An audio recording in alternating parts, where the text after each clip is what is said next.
मगर जैसे मैंने कहा, जैसे जैसे चुनाव करीब आ रहा है, भारतीय जनता पार्टी का प्रोपेगेंडा शुरू हो गया है। और मैं आपका ध्यान खींचना चाहूंगा दोस्तों, टाइम्स नाउ नव भारत की इस खबर की तरफ।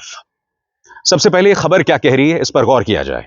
जनगण मन, आज चुनाव हुए तो बिहार में किसकी सरकार? एनडीए को 136, महागठबंधन को 75, अन्य 6, कांटे की टक्कर वाली सीटें 26, कुल 243।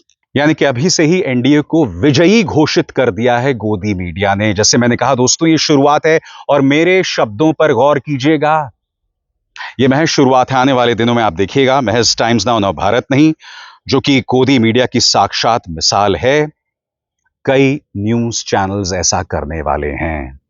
मैंने आपसे क्या कहा था? बेशक वोटर अधिकार रैली में राहुल गांधी, तेजस्वी यादव को जबरदस्त प्रतिक्रिया मिल रही है, मगर उसका मुकाबला बहुत गंभीर है। उसका मुकाबला जिन ताकतों के साथ है, उनके साथ जीतना नामुमकिन है।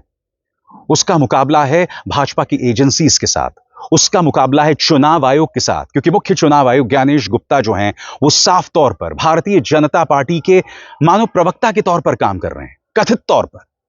आपने उनका प्रेस कॉन्फ्रेंस देखा था। एसआईआर की पूरी प्रक्रिया में पारदर्शिता की जो कमी है, हम सब जानते हैं, मगर चुनाव आयोग उसे संबोधित ही नहीं करना चाहता है। बिहार के अंदर क्या हो रहा है? जो जिंदा है उन्हें मार दिया गया है।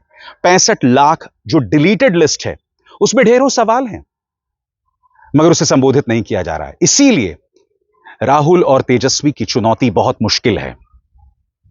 आइए सुनते हैं राहुल गांधी ने क्या कहा कि भाजपा और चुनाव आयोग ये ना सोचे कि बैंगलोर खुलासे के बाद सब कुछ बंद हो गया, क्योंकि अब मैं और भी ज्यादा खुलासे करने वाला हूं, यानी कि चुनाव आयोग के लिए और भी बड़ा सिरदर्द।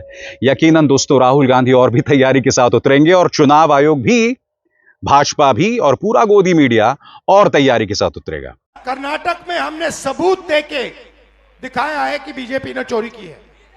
उससे पहले मैंने नहीं बोला कि बीजेपी और इलेक्शन कमीशन चोरी कर रहे हैं, मगर सबूत के बाद मैंने बोला है।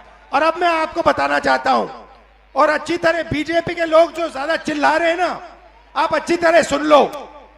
हमने अभी सिर्फ कर्नाटक का सबूत दिया है, हम आने वाले समय में लोकसभा का सबूत देंगे, हरियाणा का सबूत देंगे, बाकी प्रदेशों का सबूत देंगे, और यह साबित कर देंगे कि बीजेपी आरएसएस वोट चोरी कर कर चुनाव जीतती है।